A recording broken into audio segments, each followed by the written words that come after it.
비용도 많이 들죠. 인지송달료는 각 사건마다 따로 제출해야 되고, 만약 변호사를 통해서 소송을 진행을 하면 변호사 비용도 건 바이 건이기 때문에, 반대로 이제 한 번에 소송을 하면은 총 받을 수 있는 위자료 액수가 다 합치다 보면은 진짜 억대가 넘어갈 수도 있고, 별로 없을 것 같죠? 정말 많아요. 애초에 저한테 상담 올 때부터 변호사님 상간녀가 한 명이 아니라 뭐 2명인 경우, 3명이에요, 4명이에요, 이런 경우가 있어요. 그런 배우자, 주로 남자가 많긴 한데 틴더나 이런 앱을 통해서 여러 사람을 만나는 경우가 일반적이긴 해요. 주변 직장 동료를 5명 사귄다기보다 요새는 불특정 다수를 만날 수 있는 이런 소개팅업이나 이런 어플들이 많기 때문에 그런 어플들을 통해서 다량의 여자들을 만나는 경우가 많이 있습니다. 소송을 하러 왔는데 소송을 진행하다 보니까 좀 이상해요. 그래서 자료를 잘 분석을 해보니까 제가 이게 딴 여자한테 보낸 거예요. 그러니까 상간녀가 한 명인 줄 알고 여기에 증거를 다 제출을 했어요. 이 여자와 이런 내용을 주고받았다. 근데 내용을 보니까 일부는 이 여자가 주고받은 게 맞는데 일부는 내용이 좀 이상해. 이게 뭐 다른 사람 얘기를 하는 것 같아요. 그래서 알고 보니까 상간녀 2명, 3명과 교제를 하고 있었고, 그래서 결국에는 이 상간녀가 처음에는 이제 본인이 일부는 맞는데 다른 건 아니라고 주장을 해서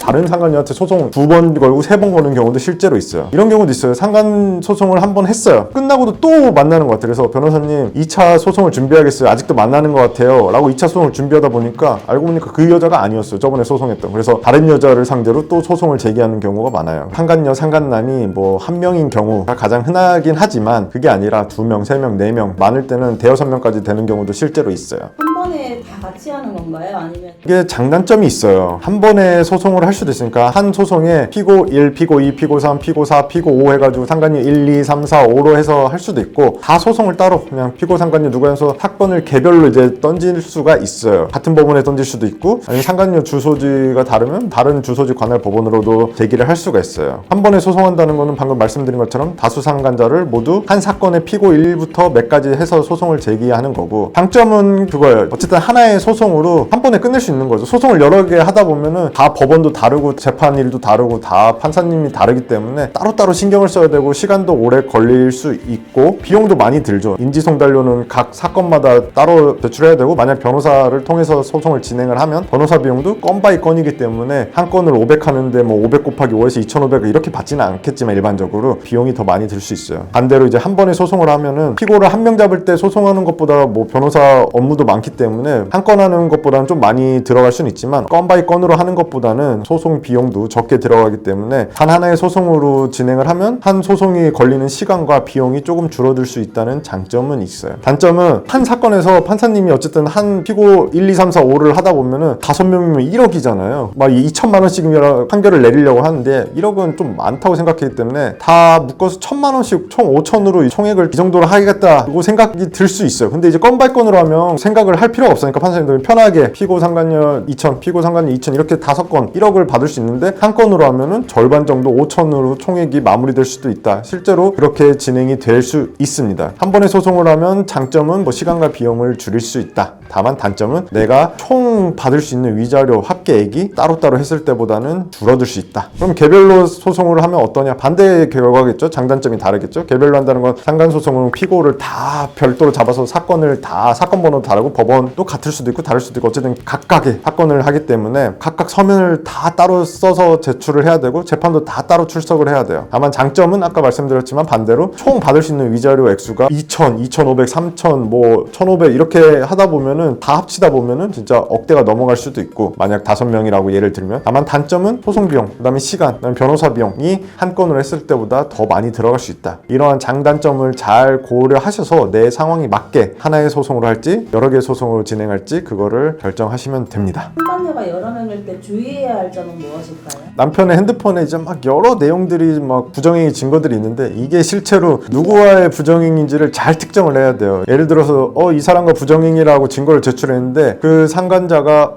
나 이때 이 남자 이 여자랑 없었다 반박을 하게 되면 내 주장에 대한 신빙성과 그 주장의 어필이 떨어지기 때문에 이런 거는 정말 정리를 잘해요. 사건별로 피고 누구 폴더별로 잘 사건을 정리를 해야지 이게 뒤섞이다 보면은 소송이 산으로 가고 내 주장의 신빙성이 떨어질 가능성이 높기 때문에 때문에 증거를 체계적으로 제출을 해야 됩니다. 그리고 청구 금액을 무조건 높이면 안 돼. 예를 들어 하나의 소송으로 할 때 한간 소송을 피고를 5명을 잡는데 각 3천씩 해서 1억 5천을 청구하면은 다 묶어서 5천 정도만 인정될 수 있고 그 아래로 인정될 수도 있어요. 위자료는 받겠지만 소송 비용에서 내가 도리어 피고들한테 일정 소송 비용을 줘야 되는 경우도 발생할 수 있어요. 위자료 받는 거 빼고 이런 것들을 무조건 부정행위 정도나 이런 기간을 잘 정리해서 적절한 청구 금액을 정하는 것도 필요합니다. 소송하다가 피고가 나오면 그 피고를 뭐 소송하면서 한 사건에 추가를 하는 거는 적절하지 않고 다 따로따로, 만약 소송을 하다가 다른 이제 상간자가 나왔다 그러면 별도의 소송으로 제기를 하는 것이 좋습니다. 상간녀가 여러 명일 때는 각 상간남들의 증거를 잘 정리해서 각 사건마다 적재적소의 증거를 제출을 하고 그에 맞는 주장을 적절히 하는 것이 꼭 필요합니다.